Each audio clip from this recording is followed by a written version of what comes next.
All right. There is so much going on with the Russia-Ukraine war situation being overshadowed by the tragedy happening in Israel. But we want to talk about both of those. We also want to talk about what's going on here in the United States. To help me make sense of all of it, I have Max Blumenthal from the Gray Zone to come on and help us. Max, thank you so much for coming on. Good to see you, Stephen. So I love the work that you guys are doing over at the Gray Zone. You are exposing stories that the mainstream media just refuses to touch. And we've texted back and forth. You've shared things with me that have been incredibly eye-opening, and so I appreciate that. The first thing that I want to jump into is, as of this morning, members of Congress are trying to pressure and persuade President Biden to do another emergency airlift evacuation to get Americans out of Israel as quickly as possible. Is that the right move? Has most of the chaos subsided and now we can just get them out regularly? Because what we don't want to see is another chaotic deja vu scene like we saw in Afghanistan, where there's panic and people falling out of airplanes. What are your thoughts on that? Well, it certainly wouldn't be an Afghanistan situation. These are people who are dual nationals and not people who have to jump into the wheel well of a plane as real refugees to escape. And there's nothing wrong with doing anything humanitarian to help, but that's not what the Biden administration is seeking to do here. They've sent 2 aircraft carriers to the region. They're turning up the temperature. They're taking us on a trajectory towards a regional war, and the kind of war with Iran that Benjamin Netanyahu has sought to embroil the U.S. in since he returned to the prime minister's office.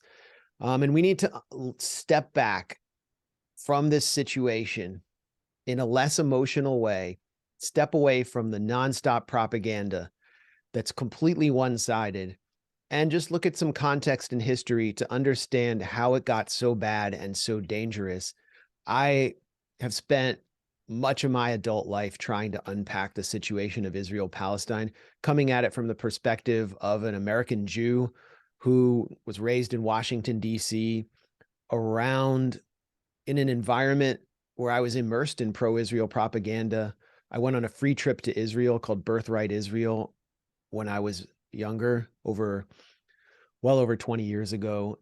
And I started to think more critically about the situation as I saw what Palestinians were living through and wondered why it required so much indoctrination to maintain my support for a country that I'd never been to, which was 5,000 miles away. And so I've written 2 books about the situation. One, Goliath, came out in 2013. I spent 5 years living inside Israel and in the occupied West Bank, 5 years off and on. And then I went to the Gaza Strip after Israel had a military escalation with the armed factions there, not just Hamas, that left 551 women and children dead and over 100,000 homes destroyed inside Gaza in 2014. And I went there, was in the rubble for days and days and days, and I chronicled the war, which lasted 51 days, in a book called The 51-Day War. And then I produced and directed a documentary with another American Jew, Dan Cohen, about what it was like being in the Gaza Strip, in the voices of the people there, including people who have taken up arms and why they fight. And it's called Killing Gaza. And it's certainly not a celebration of violent struggle. It's a lamentation for the situation of these people who are totally ignored by the world.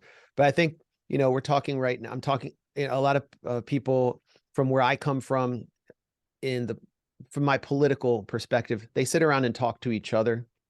They're in an echo chamber. And I think a lot of, people in the America First movement, they do the same.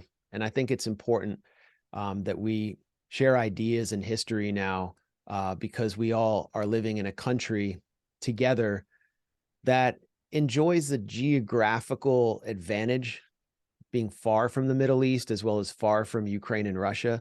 but we are simultaneously being dragged into 3 potentially nuclear catastrophic conflicts with Iran, with Russia, and with China.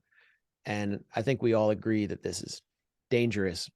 In this situation, it really comes down to Jerusalem, holy sites, but also the issue of occupation and siege, which Palestinians have lived under continuously almost since 1948.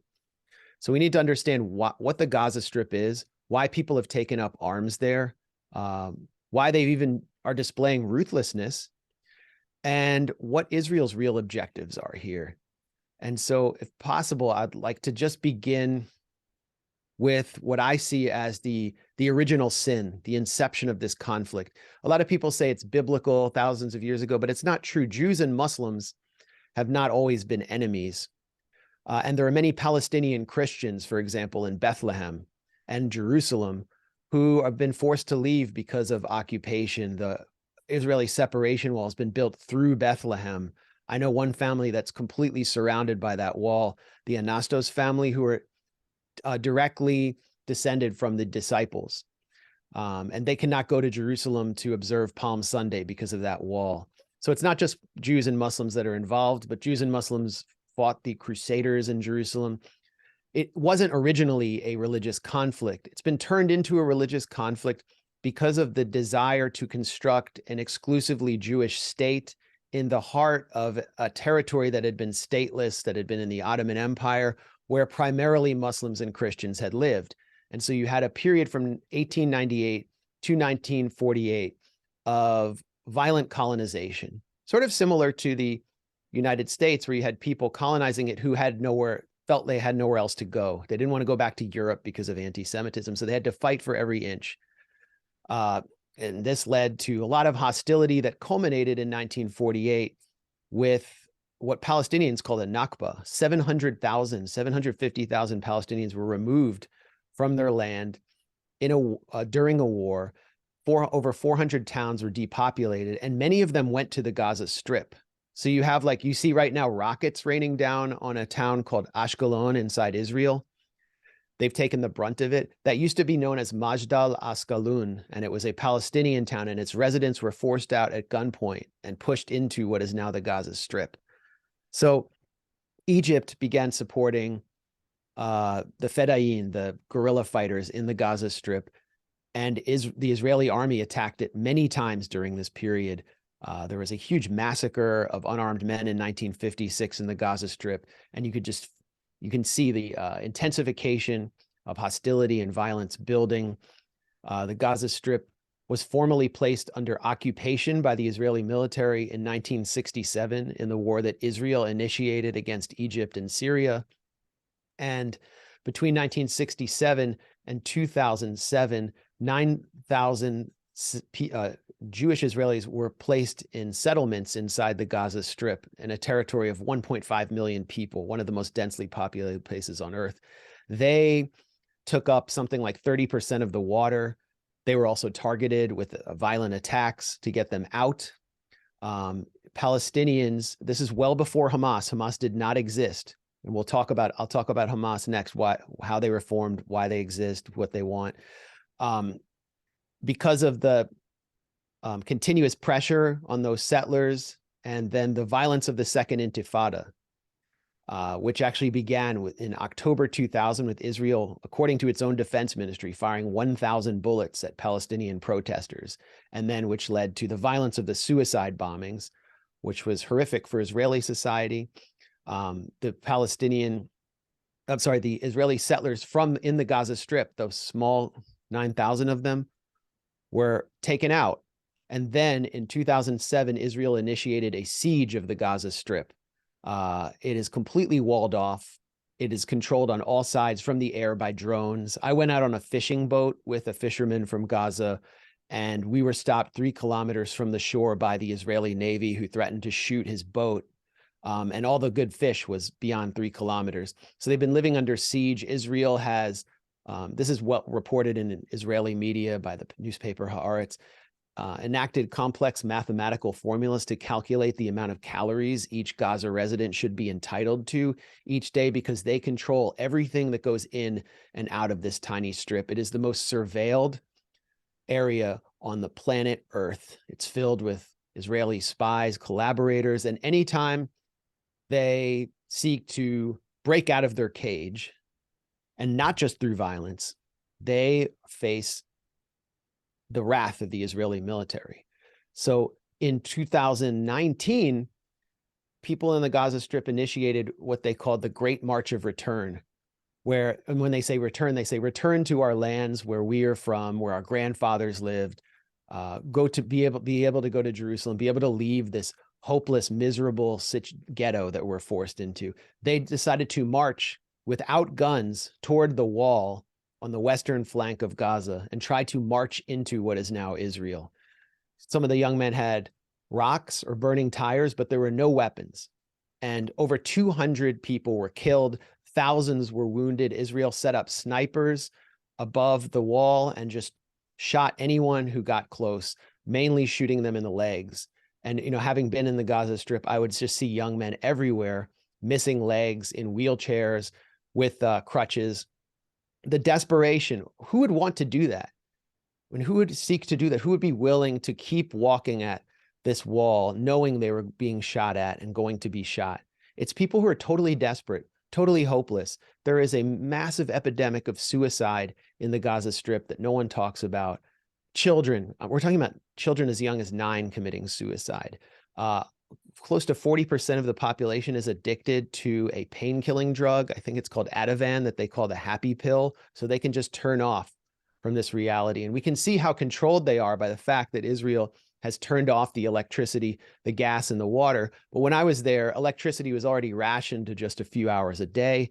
And if you turn on the shower, seawater and sewage comes out. So people in Gaza, they bathe with what they call sweet water, which is bottled water that they dump on their bodies after they take the brackish water. So the siege was already horrible. They've seen, I would count 5 major military escalations since the siege began. And with the removal of the settlers, it allowed Israel freedom of operation in Gaza to use missile strikes, 500-pound, 2,000-pound bombs, not just, sending soldiers in street by street, but they could level an entire neighborhood, which is what they've done this week, leveled most of the capital of Gaza City. 26 families have had multiple members, more than 5 members wiped out. It's just unbelievable. But they're able to do this because there are no Jewish Israeli settlers in there, as you see inside the West Bank. So they've had, from 2007 to the present, more than 5 military escalations. And with each one, thousands and thousands are killed inside the Gaza Strip. And it would start like in 2009, 2010, the first major escalation. We saw maybe only 10 Israelis were killed. The ability of the armed factions in Gaza to strike back was pretty pathetic. But each time you see the Israeli casualties rising, especially of Israeli soldiers, as the armed factions in the Gaza Strip start to improve their military capacity. There's no diplomatic path for them. You see what is happening in the West Bank, where a Palestinian Authority, which is effectively disarmed, supported by the US State Department, which coordinates security with Israel, is still presiding over an occupied population that often can't leave and suffers in its own way. So much of the population in Gaza supports what they call the armed struggle as the only path forward, because every other path out of this siege is broken, and they see the continuous advancement of these armed factions. They now have these rudimentary drones, which took out 2 Israeli tanks in the current conflict. They have their own kind of rudimentary version of cavalry with motorcycle divisions. They have their own rudimentary crude navy with attack boats that are basically converted fishing boats, and diver teams. And much of their arsenal is homemade, but those homemade rockets can now reach Tel Aviv. So they're able to, they've become more confident, and at the same time, the population has become more hopeless. The hopelessness also breeds religious fanaticism, and they attacked. And what was the point of this attack? Well, it was spelled out by Hamas Politburo Chairman Khalid Mashal. He called it Operation Al-Aqsa Flood. And it was, first of all, to push back on the Jewish religious nationalist incursions into the Al-Aqsa compound in Jerusalem, which is the third holiest site in Islam. Under Orthodox Jewish law, Jews are actually not allowed to pray there except under special circumstances. But this is a sect within Israeli society that's not only determined to invade that compound, but to replace it with a third Jewish temple to herald the coming of the Jewish Messiah. And this is seen as an affront to the whole world of Islam. So Hamas is positioning it as the protector of Islam by calling it Operation Al-Aqsa Flood. And no one else is protecting that compound. No one else is able to do it. So this is a political play for them, number one. Number two, the West has been trying to normalize with Saudi Arabia and these Gulf states and put the Palestinian question in the icebox for history, which would leave them under occupation and siege. So it's an effort to upend those diplomatic ploys which ignore Palestinians, and will say, they'll allow Israel to say, well, we made peace with the Arabs. The Palestinians just didn't want peace, because Israel would have to offer them real concessions on the ground. Israel doesn't lose anything from making peace with Saudi Arabia. They just get some deals and get to tap into the sovereign wealth fund. And then the third thing that Hamas wanted to achieve with this attack, and also Hamas wasn't the only group involved in it, that needs to be said, was the release of thousands of Palestinian prisoners in Israeli jails. So remember, in 2011, Israel gave up 1,027 Palestinian prisoners for one Israeli soldier who had been captured, Gilad Shalit. So now they have probably dozens of soldiers. The attack was mainly on military bases. And what will Israel have to give up for that? The price is staggering for Israel. They don't even know what to do. And we saw some very ruthless displays, attacks on civilians, killings of civilians. For many of those young men who are faceless, nameless, and perceived as animals and terrorists in the West, they saw those, they don't see Israelis as anything but their killers, their oppressors, and they've never met them because they've been under siege. If you meet an older person in Gaza, they actually speak Hebrew. They used to work inside Israel. They know Israelis. These younger people, the only time they've ever seen a Star of David is on an Israeli attack craft. So they see them, they've been dehumanized, and they have dehumanized Jewish Israelis in turn. And what they want is not to kill Jews, as Tony Blinken said, or Joe Biden said. That's a way of erasing the whole history and the psychology of the conflict.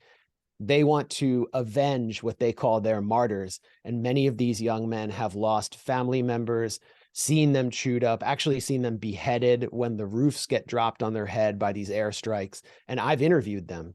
I interviewed, and this is in the film I made, Killing Gaza, a young man named Wasim Shamali, 15. He was completely traumatized, depressed, couldn't leave his house because his brother was killed by an Israeli sniper on camera as he looked in the rubble for the body of his cousin. And you can see it. I mean, you can go look for the killing of 19-year-old Salem Shamali. It's out there. It's on YouTube. It's in our documentary. I would advise not watching it. But we asked this 15-year-old, what do you want to do when you grow up? And he said, I want to avenge my brother. I want to be a fighter. So that's the mentality. And that's what and who's supporting this conflict? Who's supporting the status quo? Who's preventing the end of this kind of cycle of retribution? And who's supporting this power imbalance where one side is able to control the electricity, the power, and energy of the other side? It's the United States. It's the United. So ultimately, this is our fault. Where is this going? Well, it could turn into a regional war with Hezbollah opening a northern front. Hezbollah is much stronger than Hamas or the Palestinian Islamic Jihad faction inside the Gaza Strip that have homemade weapons. They have real weapons. They can do targeted strikes. And let's say, Israel levels half of Beirut as it did in 2006 during its failed war against Hezbollah. Let's say Israel marches on Gaza City which would be a slaughterhouse. And Hezbollah would be able to actually take parts of northern Israel. That's possible. They would possibly be able to hit Israel's defense ministry in Tel Aviv. The U.S. has 2 aircraft carriers, and Israel has a very unstable political situation internally with a prime minister who has always sought to, as I said, embroil the U.S. in a war with Iran. It could lead to a regional war that could take us to Tehran and lead to many American deaths as well. So if you step back, look at the history from the perspective that we're not getting from CNN, then maybe we can start to understand how crazy this whole process has been. So I think it's important to do that. And I'm happy to talk about the history of Hamas, what they are and what they want as well. But I think, that should be my... I watched your documentary. I appreciate you sending that. I did see that that young man killed, which was hard to watch. But just let me recap in very simple, just to make sure I'm on the same page. Okay, so there is decades of very bad blood between Palestine and Israel. Now there's this holy site that they're wanting to protect, while at the same time avenge their family members that they feel Israel has wronged. And to negotiate the end of this siege on the Gaza Strip, where Israel controls everything that goes in and out, and no one can leave, including for often for medical care. It's difficult to get out. So they're using violence as a form of establishing leverage for negotiation. And the only way they've ever been able to get any negotiations going, because the West sees Hamas only as a terrorist group and not as a political faction with a very large popular base, is by getting captives and trading those captives for concessions. And so that's what's happening here. So that you believe that's why they're grabbing so many hostages, is because in their mind, they're thinking, for every person I grab, we might get 1,000 people out of jail. Yes. I mean, Hamas has explicitly asked for Israel to release all female prisoners from its jails in exchange for the female captives that it has. So that's what's taking place right now. And there are many countries negotiating behind the scenes. Yes. Yeah, I know Qatar is involved and many others. Okay. So then just really quickly. So now we have this horrible tragedy that we've all been covering in the news. The United States has moved 2 aircraft carriers into the region. There's worry that they're going to provoke Iran, who has Hezbollah, who is much, much stronger, more calculated, better weaponry than Hamas. The United States just moved USS Ronald Reagan to South Korea to put pressure on Russia and North Korea. So this whole thing is becoming a giant powder keg, in my opinion, more dangerous than what NATO's been telling us. We're going to be dragged into this Russia-Ukraine war. This is like this is moving towards a hot war much, much faster than the Russia-Ukraine situation. Is that fair to say? Yeah, and there's one X factor that you don't have in Russia-Ukraine, which is especially dangerous in this situation. And everyone acknowledges it, but it's forbidden to talk about it in some ways, where you'll get called an anti-Semite, or I get called a self-hating Jew. But you have a very powerful Israel lobby in the United States. There isn't really a Ukraine lobby. You have an Israel lobby that in many ways can influence Congress and influence the president, whether it's Democrat or Republican, to act solely in Israel's interest without considering the national interest of the United States, which is obviously different from Israel. It doesn't matter how much you love Israel. The U.S. has different national interests, and it is not in the national interest of the U.S. to attack Iran. But we saw Donald Trump fall under the sway of the Israel lobby. I mean, I thought if he's very wealthy, he'll be able to be more independent. And in some ways, he was more independent than any other president in recent years. He would go off script, sometimes in very positive ways. In 2015, Donald Trump went off script at a gathering of the Republican Jewish Coalition, which is a Republican Israel lobby group. And he said, a lot of you guys, I mean, you know, Trump likes to tell jokes. And he said, I'm a landlord. A lot of you guys are landlords. And I won't, we like to make deals. We're deal makers. Why can't we make a deal between Israel and the Palestinians? I was like, that's what that's very sensible. He was called an anti-Semite for saying that. He was accused of stereotyping Jews as landlords.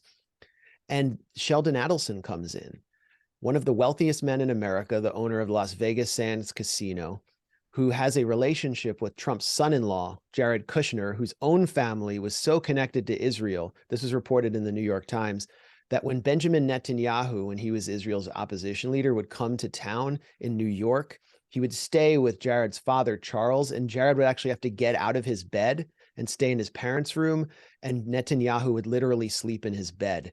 So Sheldon Adelson comes in and becomes the largest funder of Trump's 2016 campaign, as well as his re-election campaign through the Sheldon and Miriam Adelson Foundation and his personal wealth. Trump didn't want to dip into his own coffers. I mean, even if you're wealthy, you don't want to spend all your money on campaign ads because then you'll lose all your money.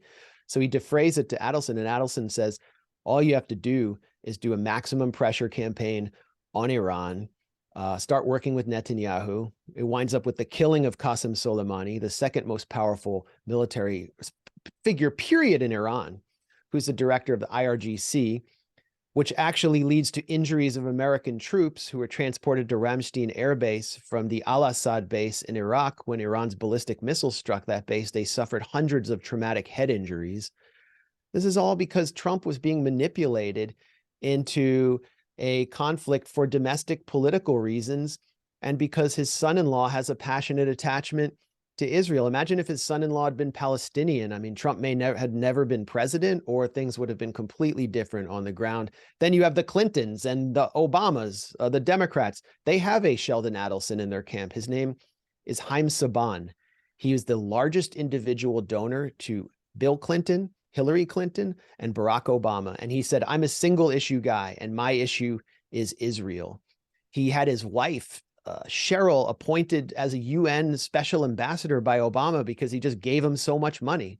And all he wanted Obama to do was ignore the Palestinian calls for, end to occupation and do whatever Israel wanted. I was personally denounced by Hillary Clinton's campaign through a statement it drafted by Jake Sullivan, who's now the NSC director for Biden, because of my views on Israel-Palestine, the views that I'm expressing to you now. And my father had been working sort of on the fringes of Hillary Clinton's 2016 campaign. So the Trump campaign took advantage of that and tried to paint me as Hillary's secret Middle East advisor, even though I met her like once when I was a kid for 2 seconds, had no connection to her.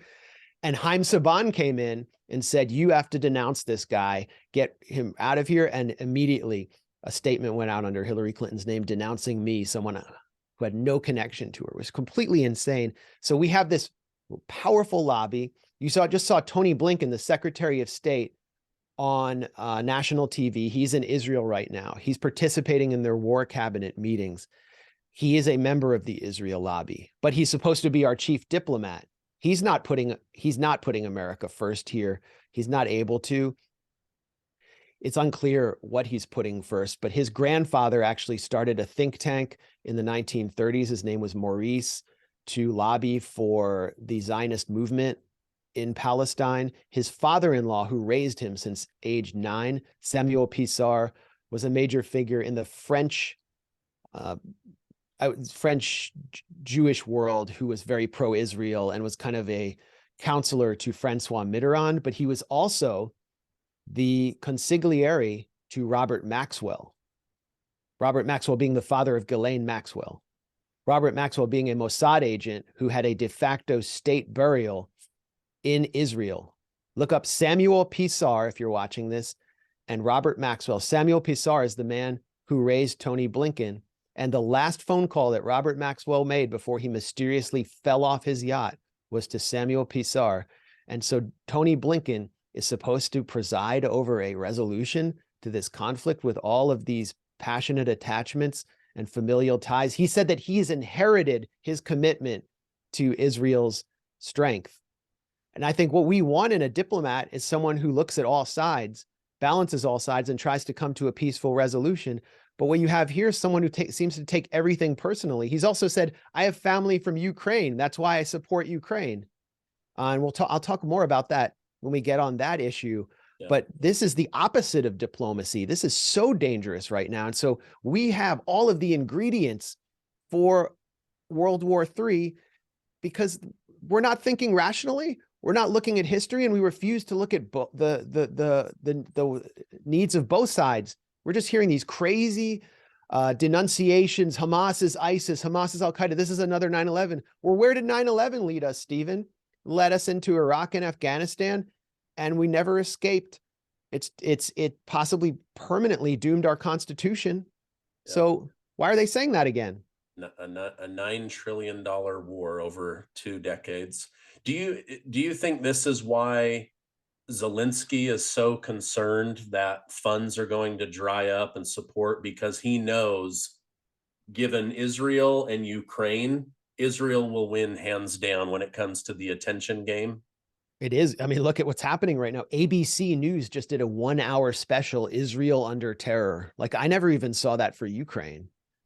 And so Zelensky is demanding that he be able to go visit Israel because he wants to get in the spotlight again with his little G.I. Joe suit and remind people that he's there. And then you have just the cold, hard material reality of the U.S. military production capacity being very below par, not up to where Russia's is. Who gets the munitions? Who gets the howitzers? Lloyd Austin just redirected them all to Israel to be able to blanket these refugee camps in Gaza with howitzer shells. Yeah. Let me throw out a couple of crazy things that I've heard over the last couple of days and get your feedback on them. Zelensky is saying that Ukrainian intel is saying that Vladimir Putin is behind this hot war opportunity in the Middle East, that he helped Iran, Iran helped Hamas, Hamas is helping Palestine. Do you think there's any truth to that? Vladimir Putin has always tried to maintain a very close alliance with Israel. There are close to 1.5 million Russian Jews inside Israel who are in many ways very pro-Russian and pro-Putin. I mean, they're divided like any other Russian diaspora, but they had pro-Operation Z rallies inside Israel. And Putin sees Israel kind of, along with Syria and other countries, just looking at it from a very realist point of view, as a strategic, not a strategic bulwark, but he sees the Russian population in Israel as an important soft power base for himself. So he would not like to completely waste his relationship with Israel, especially given that that provides him with a back channel to the US. There are many Russian legislators in the Israeli Knesset who Putin or his people can be in touch with. At the same time, Israel has not wanted to arm Ukraine because they don't want to upset their own Russian population. They've tried to stay neutral, and Zelensky has been outraged at Israel. So it's much more complicated. Putin in Syria has sought to give Israel freedom of operation in order to avoid having a regional conflict. And this has angered Hezbollah. He actually coordinates with Israel inside Syria and has tried to reduce some of the attacks on Syrian infrastructure, as well as the Russian troops that are still have been operating there. So Hezbollah and Iran actually have been angry at Putin for not letting them, for not stopping the Israeli attacks on Syria. Syria, by the way, attacked the Damascus International Airport today. So this idea that Putin had something to do with this is a fantasy of the Blue Anon cult within the extreme wing of the Democratic Party. It's sort of an echo of the Russiagate hysteria, and it's an effort by Zelensky to try to drag the world back in to his conflict with Russia and draw attention to himself as we begin to forget about him. This reminds me of a meme. Maybe you've seen it on Facebook or the internet, but there's like 5 Spider-Men and they're all pointing at each other like they're going to all kill each other at the same time.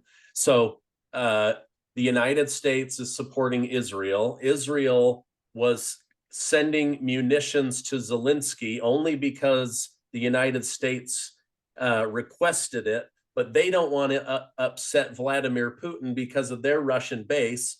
Iran is giving stuff to Russia, but Russia doesn't want to betray Israel.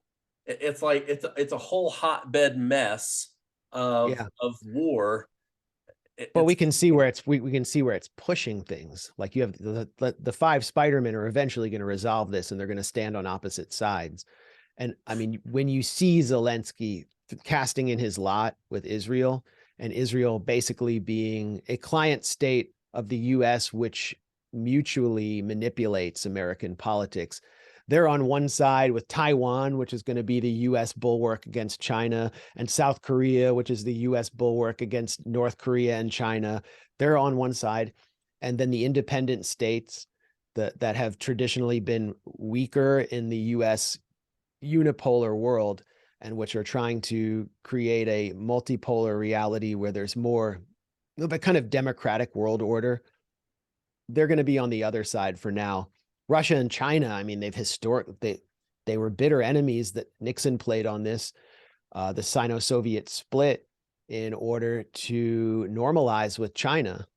And that was contingent on Mao and subsequent leadership being hostile to the Soviet Union. That was the Kissingerian position, was always to split the Soviet Union and China, because once they get together, you have the Eurasian landmass hostile to the US with all of its mineral wealth and the industrial base of China. That's a disaster for the US. Well, since the end of the Cold War, the US has put so much pressure on both of those countries, particularly Russia, that they have come together.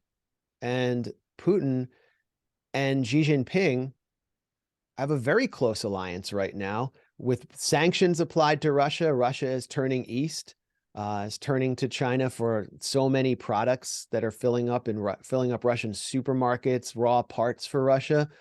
And this is obvious from a US geopolitical point of view.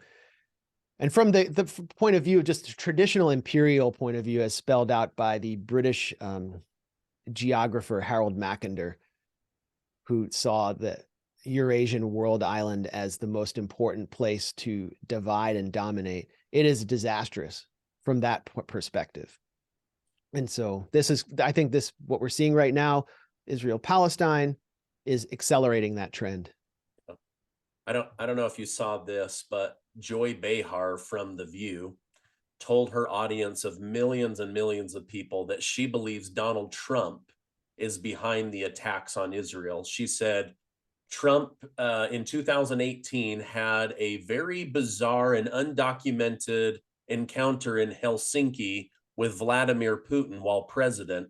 She believes that Trump told Putin how Hamas could attack Israel on their holiday 5 years later. Is this just Trump derangement syndrome, or trying to link Trump to a modern day atrocity, or is there any truth to this accusation? Well, it's funny how many people have lost their YouTube channels and Twitter accounts for disinformation. And then this lady can say whatever she wants on daytime TV that people watch in hair salons across America. It's not only baseless, it's extremely dangerous rhetoric, and it's deliberately dumbing Americans down, and it's designed to de-democratize us and make us all into partisan idiots. There's nothing to it. I mean, I remember CNN published an article after Trump's summit with Putin that when Putin handed him a soccer ball, it contained sophisticated surveillance monitoring devices so they could listen into Trump. I mean, that's the kind of idiocy we're seeing in CNN. And it's all designed to take us to one place, which is hostility with foreign countries, powerful foreign countries with nuclear arsenals. And all the Joy Behar and her audience care about is stopping Trump. They don't care about the bigger picture in the world. They see Trump as the most evil, diabolical figure ever. So they'll say anything they want. And Trump is Russia, so they hate Russia. They don't care what it is, know what it is. Like here's Putin, and then way up above him in evil is Donald Trump. Yeah. I mean, and so what was that summit really about in Helsinki? It was about missile treaties, something we should have all supported. Yeah, I had heard that, or I had read, sorry, that that soccer ball had like a USB flash drive sewn into it that would give all the dirt on Joe Biden to win the election. Like this absolute crazy. But she gets to project this lie to millions and millions of Americans, where they go, oh gosh, yeah, maybe he did give Putin the blueprint on how to attack Israel 5 years in the future. It's insane. Speaking of insane, let's go over one more thing, and then I'll get you out on this. But what were your thoughts when you saw Canadian Parliament give two standing ovations to someone they later found out was a Nazi who fought against Russia? You know, so in their minds, they're like, oh, this guy fought Russia. Russia's bad in the news right now, but they've forgotten that Russia lost 20 million people killing Hitler. What were your thoughts on that event? Yeah, I mean, obviously it was outrageous for me. And my family got out of Ukraine before the Holocaust. And actually before the pogroms that preceded the Holocaust that were carried out by a figure named Simon Petliura, who is today honored in Ukraine with streets and memorials named after him. But here you have Yaroslav Hunka, who is a veteran of the Waffen-SS Galicia division, being honored in Canadian Parliament. And as soon as the speaker, Anthony Rota, who represents the district that Hunka is from, declared that he fought Russia in World War II, it was like, as soon as he said that, I knew the guy was a Nazi, but everybody stood and cheered, which shows the historical ignorance of the entire Canadian Parliament, including the head of Canada's military, Wayne Eyre, stood and cheered for a Nazi. Canada sent many soldiers to fight and die against Nazi Germany. So a lot of people were kind of mystified. How could this possibly be? And they tried to compartmentalize. Well, it was a mistake and it has nothing to do with contemporary Ukraine or our support for real neo-Nazis there, like the Azov Battalion, which just a week before this ceremony had published photos of its soldiers paying tribute by reenacting photographs of the Waffen-SS Galicia in the field, reenacting them in the Donbass. So we're supporting neo-Nazis today. Canada has supported Nazis traditionally. One of the people who is cheering most loudly for Yaroslav Hunka, you could just see her like clapping like a seal waiting for someone to throw her chum at SeaWorld, was Chrystia Freeland, who is the second most powerful political figure in the Liberal government of Canada. Her grandfather was one of Hitler's top propagandists in occupied Poland, one of Hitler's top Ukrainian propagandists. His name was Michael Chomiak. He lived in 2 apartments that had been seized from Jews. He wrote about stealing the furniture of a guy named that he called Dr. Finkelstein, who had apparently been sent to the concentration camps. And then he came to Canada with a wave of SS veterans and Nazi supporters that where it was said in a 60 Minutes report that was aired, I think in 1994, that all you had to do is show the SS tattoo on your arm to get into Canada after the war. Escorting him along this kind of rat line was a guy named Volodymyr Kubijovich, who was his boss in occupied Poland and worked directly under Ernst Gassner, the governor Hitler appointed to control the Galicia region of Poland. And Kubijovich created the Waffen-SS Galicia. He worked, I mean, you can draw a direct line between these guys and Hitler. And Kubijovich helped set up the Ukrainian Canadian Congress, which is the main lobbying front for the Ukrainian diaspora in Canada, which is raising money for the war effort. They've supported 5 Waffen-SS Galicia memorials across Canada. There's one in Edmonton that's just sitting there. Someone spray painted Nazi memorial on it 2 years ago, and they were accused of a hate crime, or Canada announced this is a hate crime until they were forced to acknowledge it was a Nazi memorial. And Vladimir Kubievich, who worked directly under Hitler and then went to Canada, in addition to setting up the UCC, established a special institute at the University of Alberta, raising $500,000. Ultimately, $2 million was plowed into it. The Institute of Ukrainian and Russian Studies, that gave Chrystia Freeland her first job and helped her get into journalism. She worked for Ukrainian Weekly, which was a publication that her grandfather, Michael Chomiak, actually once edited. And then it was through journalism, which she often would use as kind of cover for organizing for regime change in Soviet-controlled Ukraine, where she worked, that she found a platform for her political career. So the point is, Yaroslav Hunka was not isolated at all.